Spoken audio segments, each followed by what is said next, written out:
আজকে আমি দেখাবো কিভাবে প্যাডেড ব্লাউজ সেলাই করে আর পাইপিং কিভাবে লাগাবে। তো দেখো, আমি অস্তরটা আগেই কেটে নিয়েছিলাম। তো অস্তরে যে পার্টগুলো কেটে নিয়েছি সেগুলো এবার আস্তে আস্তে জয়েন্ট করে নেবো।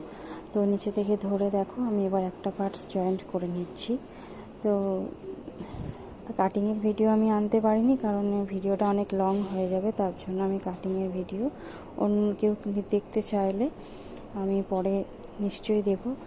তো দেখো, সেলাইটা করে নিয়েছি একদিকের পাটটা। তো তোমরা যদি সেলাইটা দুবার দিতে চাও দিতে পারো। আমি দুবারই দিই সেলাই, যাতে সেলাইটা না খুলে যায়।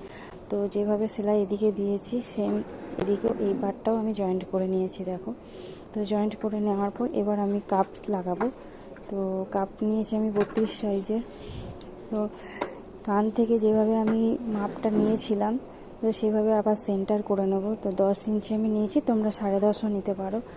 তো এভাবে 10 ইঞ্চি নেওয়ার পরে এবার মিডিলে একটা দাগ দিয়ে তারপর এদিক থেকে 1 ইঞ্চি আর ওদিক থেকে 1 ইঞ্চি গ্যাপ রাখবো, যাতে কাপটা লাগানোর পর এতটা যেন গ্যাপ থাকে।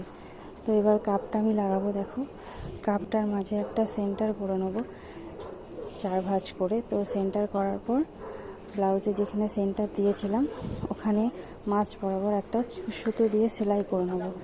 তো সেলাই করে নেওয়ার পর তোমরা চাইলে প্যাডেডটা চারিদিকেও সেলাই করতে পারো, কিন্তু আমি এইভাবেই দেখালাম। আরও কোনো ভিডিওতে আমি এভাবে দেখিয়ে দেবো চারিদিক সেলাই করা। তো আরেকটা যে অস্তর কেটে নিয়েছিলাম তার সাথে মেন ফেব্রিকটা জয়েন্ট করে নিয়েছিলাম আগে থেকেই।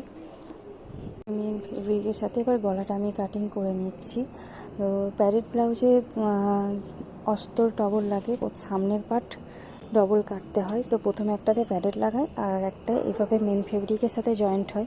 তো এবার দেখো, আমি পাইপিং লাগিয়ে নিচ্ছি সাইডে। পাইপিংয়ের ভিডিও আগেও এনেছিলাম, তো আবারও দেখিয়ে দিচ্ছি। পাইপিংটা এভাবে সাইড থেকে লাগিয়ে নেব। লাগিয়ে নেওয়ার পর তারপরে যে পাশের পার্টটা আছে সেই পার্টটা আমি এবার জয়েন্ট করব পাইপিংয়ের সাথে। দেখো, এই পার্টটা আমি জয়েন্ট করে নিচ্ছি। তো জয়েন্ট করার সময় নিচের দিক থেকে ধরে যেন শুধু পাইপিংটাই দেখা যায়, সেইভাবে আমি সেলাইটা একদম পাইপিংয়ের গায়ে গায়ে করব। তো দেখো, পাইপিংয়ের গায়ে গায়ে এবার সেলাইটা আমি করে নিচ্ছি, সমানভাবে সেলাইটা যেন হয়।